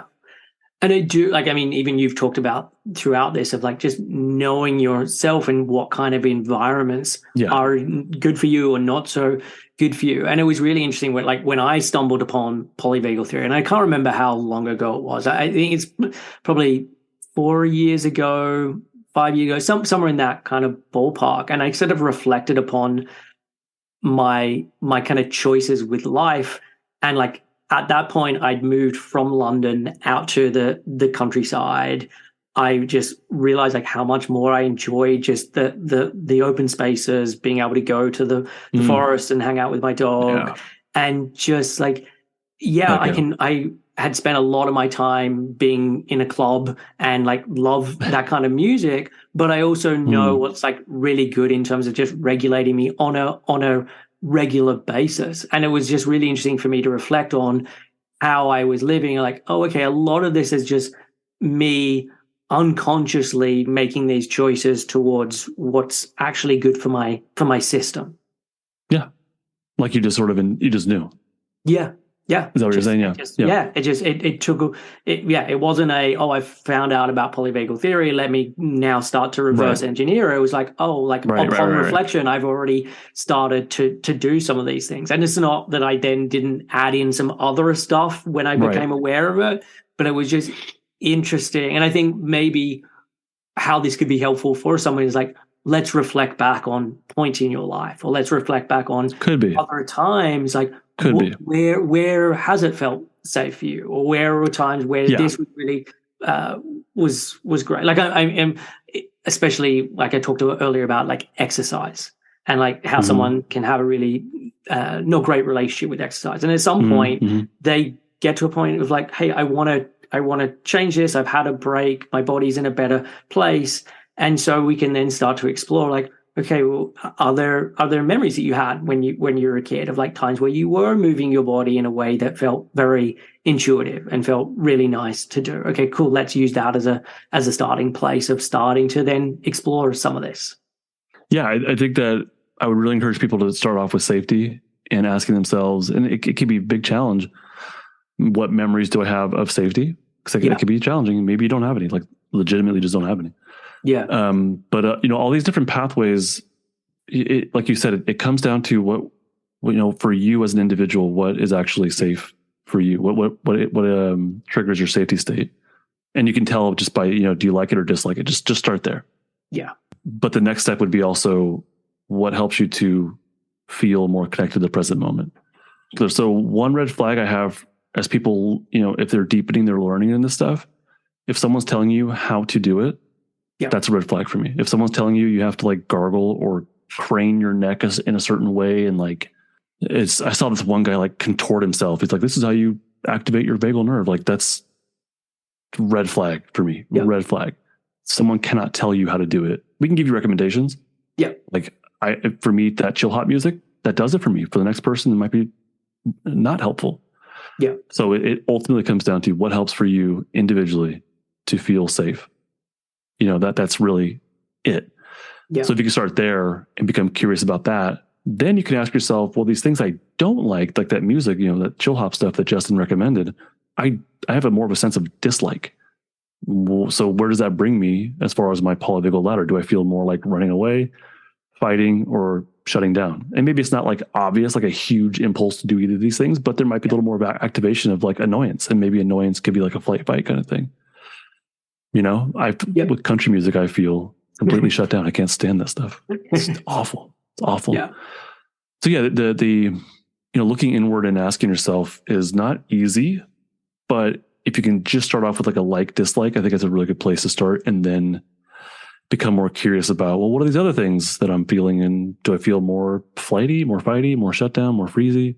You can start to be curious about those things, especially as you have your safety state developed. Yeah. Yeah. Well, I think it's hard to be, as you said, it's hard to be curious when you're not in safety. It's not going to happen. Yeah. It's not going to happen. Yeah. Because I can recognize that I'm in like fight or flight. Like I can recognize, but it's hard to be curious in that place. Yeah. It's hard to be curious, and to like let it be there. I think with my self-regulation practice, I've gotten to a point where I can recognize definitely mild, more moderate. When I'm really upset, I can notice it, but like, am I going to mindfully let it be there? Probably not, but I can maybe do something to like, just, I gotta get space, leave me alone or something. Like maybe I could do that. Yeah. But from the mild and moderate stuff, which is going to be different for each of us, I guess. But I can be like, whoa, dude, I'm really stuck on just irritation and this like aggressive feeling maybe. And I know for me, if I take a breath into my belly, let it out slowly, and I just let myself feel whatever the hell's going on inside of me, that is oftentimes enough to like really just, I feel these like waves or tingles come up, like they emanate up. And that's how I know, like, okay, something just released, and I know cognitively, but I feel much more grounded and present. And then I can be like, okay, now what's going on, and what do I want to do about this? Yeah. So eventually someone can get to that point where they're actually able to feel it, let it be there, and then do something, like feel it. And if you feel it mindfully, it can actually just resolve on its own, depending on what it is. But for those day-to-day kind of things, I think it can resolve on its own for the most part. And then you can, do something about it. Yeah, no, I definitely agree with you on that one. Like that, you can bring the awareness and kind of almost label it, or not almost like label what it is. You could. Yeah. And so then the final bit that I want to go through is then just the unstucking defensive states. Yeah. And so, again, let's start broadly, or just, what is that? That's about? A big one. What does that look like? I'm glad we spent more time on the first two, because they're way more important as far as the overall process. Yeah. I know that people want to get relief from their trauma, obviously, and they want to know, like, what's the thing, what's the hack, what do I do? I don't have that. I don't think there is a hack. I really just don't. There might be things that make you generally feel less crummy or better, maybe. But in my opinion, it's a long process, depending on a whole bunch of stuff, but it's a process, and it comes down to, eventually, can you actually feel what the hell's going on inside of you? Do you actually want to know what it's like to be you in all of your domains, including the more defensive stuff? And so maybe the answer right now is no, and that's totally fine. And so that tells me that it's probably time to learn more, and that could be the Polyvagal 101 kind of stuff, or you need to just spend more time in your safety state, and that's fine too. You can go a long way. You can go a long way with just doing that. And you might get to a point where you're functional and you're like, you know what? I don't want to deal with my trauma, and I just want to live my life and enjoy all my new connections and my curiosity. Cool. Run with it. Go at it. Have at it. I'm happy for that person. But there may be that someone that's like, okay, I know the Polyvagal stuff. I've studied attachments and this and that, and I've followed all the Instagram gurus, and I've listened to podcasts, and I've done retreats, and I really want to get unstuck. I really want my defensive state activation I want it to go away, or I want to feel it, or I want to. I think if they're really grounded in their safety state, they'll be more curious. It won't be about making it go away. It'll be more about like, all right, what the hell is going on? Like, what does it actually feel like? Yeah. What does my body need? And for that person, then they would, any sort of general trauma stuff could be helpful. But what I do is really how to feel what you're going through. Yeah. Without judgment, without shame, without blame, without re-traumatizing yourself. I don't encourage people to go into trauma narratives that's necessary. It could be helpful if you're, especially in a professional capacity, but when it comes to self-regulation, it's not necessary. So I don't do any of the trauma retelling. It might come up. It may come up, but I don't think it's necessary for my self-regulation practice, self-regulation, self-guided practice thing that I've set up. It's not necessary. Yeah. I don't do parts work. I don't do any archetypes or ego stuff or reparenting, or like, it's you. I got you, and I'm going to work with you through this program, right? Or as a therapist, I don't bring this stuff. It's you and me as a therapist or a coach. But I think it's important I want to teach people how to actually feel what they're feeling. You know what I mean? So we start from safety, and then eventually go into what am I actually going through? What does my defensive state actually feel like? My flight energy that I feel is like anxiety constantly. Okay, if I can get past my ruminating thoughts, or if I can welcome and notice my ruminating thoughts, or if I can notice them while they're there, can I then I can ask myself, well, what does it feel like to be stuck on this thought? I'm thinking about this person at work and our interaction. What's the emotion driving that? Because thoughts and emotions, I think, very much are self-reinforcing. Yeah. And so if I can name the emotion, maybe that might be the next level of, okay, I feel anxiety, and just validate it. I do. It's real. It's genuine. I feel it. And we're not asking why. We're just saying, yeah, this is what I feel. We're just naming it. So my thought is rumination, but my experience is my emotion is anxiety. And then can you let it be there? Can you, after validating, can you normalize it? Can you say, based on the context I was in, yeah, I felt anxious and that makes sense. Or based on the context of my larger life, I got in the situation today that left me feeling anxious and here I am thinking about it. Yeah, that makes sense. So can you validate it, name it, but also can you normalize it based on the context? Okay, that'd be the next step. These are like top-down stuff. Yeah. And then the tricky part, though, is can you give it permission to be there? Can you allow anxiety to be there, to be felt, to be in your system?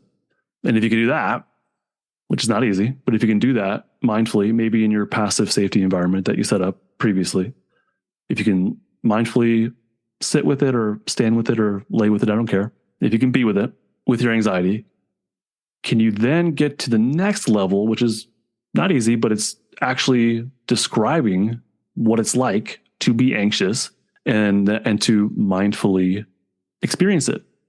So what I mean by that is when you feel anxious, that's the emotion, but what's it like to be anxious? What does it feel like? What happens within you? Where does it live in your body? Yeah. Like where does anxiety live in your body? Do you feel it? Usually people feel it in their chest, heartbeat, increases. They might feel it in their legs shaking, that sort of like bouncy leg thing that we do when we're anxious, Yeah. So there might be places where you can like allow the emotion on an emotional level and then ask yourself, well, where does this live in my body? And then identify that. And then get really mindfully in tune with that spot in your body and ask yourself, well, what's it actually like? What does it actually feel like? Yeah. And it might feel jittery. It might feel sharp. You know what I mean? You might be able to put a color to it. You might be able to put an image to it, or maybe a memory will pop up. You might be able to put a temperature to it. Maybe it's really hot. And it's different for everybody. There's general answers that come up. Yep. But it's different for everybody. But if you can start to describe the emotion, if you can do that, that really means you're like mindfully with it. Yeah. Right. And if you're mindfully with it and you're actually able to describe the emotion, that allows the sensations of the emotion, that jittery kind of feeling, that's a sensation of the emotion. And if you can let that be there and kind of hold on to it for a little bit, you may notice an impulse of what to do with it. And maybe you have maybe an idea pops in your mind. Oh, I'm going to go for a walk. There's an impulse to be mobile. So if you can go through that process and get to an impulse to do something about the emotion that ultimately you're feeling, yeah, and then go do it mindfully and from your safety state, that can actually really help to resolve this stuck defensive state that you're going through. That's the idea. That's the general idea of kind of how to feel and what it could look like to go through that process. But you have to stay anchored in your safety state the whole way through. You have to remain curious, and I don't think you can really force these things. You just kind of have to build your capacity to be in safety, practice it, and then come at it from that safety state. And, it's like, depending on the intensity of these things, like that was a pretty benign, simple example. But if you're really wrestling with some stuck freeze trauma, sexual abuse trauma, like it's a lot harder to access. It's a lot harder to be with that. Yeah. But it is possible, especially as you develop the strength of your vagal brake, it eventually is possible. Nice. And it's like when I listen to you talk about that, like I see a lot of overlap with acceptance and commitment therapy. Like this is something I use a lot with clients. And I think that the polyvagal theory and the acceptance and commitment therapy work very well together, because a lot of the tenets of acceptance and commitment therapy is about that mindfulness piece of like, how do you stay in the moment? How can you be aware of what is going on? How can you stop the resistance of like, I don't want this. Why is this happening again? Like, of just like, how do I stay present to this? And then also just self-compassion work and especially stuff from like Tara Brach of like, how do I kind of remind myself that this is part of the common humanity? Like this is like, as you talked about, like, how do I normalize it? Like, okay, that was a really difficult experience and it makes sense that I was feeling anxious there. Like that self-compassion piece is so helpful. And so like when I'm practicing with clients, like there's kind of some of the things that I bring in as well with polyvagal theory, because I think they all work very well together. Yeah. Can't disagree with you. I'm with you. Yeah. Well, look, I love this conversation. I think you were doing tremendous work. I really do. Thank you. And I'm glad that you're out there doing this. Is there? I know we've chatted for a long time. Is there anything that we didn't cover that you wanted to mention? Oh man, no. Honestly, I really encourage people to, like, I laid out that last part pretty quickly, just an overall large blueprint of it. Do not rush into that, please. There's foundational pieces of knowledge to all these things, like learning the polyvagal theory, learning about what safety feels like, how to identify it, and how to identify it for yourself and how to practice it. But then also that last piece, there's a lot of foundational knowledge that kind of comes into place about how to describe these things, what trauma is. Like, I don't want people rushing into it. That was just a really large overall viewpoint of it. Yeah. So if someone's new to this and they want that next step, start with, I recommend polyvagal theory. I think it's so normalizing and validating, and it's an answer. It's an explanation that doesn't involve shame and blame and judgment. Like, it's a pretty damn good place to start, in my opinion. Yeah. So I would go there, and then from there, get really curious about safety and what that feels like for you. I have all my stuff. Deb Dana is amazing with what she does. She's a really good resource. I highly recommend her as well. But I think those two places are like, I want people to start there. I don't want them rushing into the direct trauma work. I don't recommend it until you're ready for it. Okay, cool. And where can people go to find out more about you? Just go to my website. It's justinlmft.com. justinlmft.com. I have a ton of, can I give your audience a freebie? Yeah, for sure. Go for it. Okay. I'm not going to make them sign up for my email list or anything like that. I'll give it to you. Is that okay? And then you can give it to them? Yeah. I'll cool. Then talk about it in the intro, and then I can put it in the show notes of the podcast as well. So that's all good. It's a one sheet resource. I call it SSIEC. We already touched upon it. But I think it's a really good, simple, approachable resource to start to name these things and connect them to your polyvagal state. So it's 5 columns, and each column has a different domain. I call them domains. There's state, your polyvagal state, sensation, impulse, emotion, and cognition. And they're in columns with these different rows, and there's all these different words, adjectives, and whatnot to help you name what you're going through. So if you feel anxious, you'd go to the emotion column and identify anxiety or anxiousness. And then you can look across the row to see what sensations there might be to help you describe what you're going through, as well as an impulse that might come from it, as well as the polyvagal state and cognitions as well. So all these things are kind of like laid out to help people to build vocabulary. I really want them to get that top-down knowledge that they can bring to their internal world. And so I'll send you that, and please share it with people. It's the SSIEC sheet. Okay, perfect. Well, just so you know, I already use that with clients. So they get sent that when we're going through this, and they really like it. So I do it with clients, but I will very much share it with everyone, with any listeners that want this as well. Awesome. Thank you so much for that. Yeah, it's like, if anything we can do just to get that next level of mindfulness, I think can be really helpful. Yeah, definitely. Well, look, thank you so much for your time. This has been such a great conversation. I feel like I could chat with you for hours. Yeah. No, ditto. Yeah, it was fun. Thank you for having me on again. So that was my conversation with Justin Sunseri. If you liked what he shared, then check out his podcast, Stuck Not Broken, and all the wonderful things that he has going on at his site. You can also access the free resource that he talked about that I mentioned that I use with clients by going to the show notes at 7-health.com/274. I don't have any recommendations for you. My movie and documentary viewing has been non-existent lately.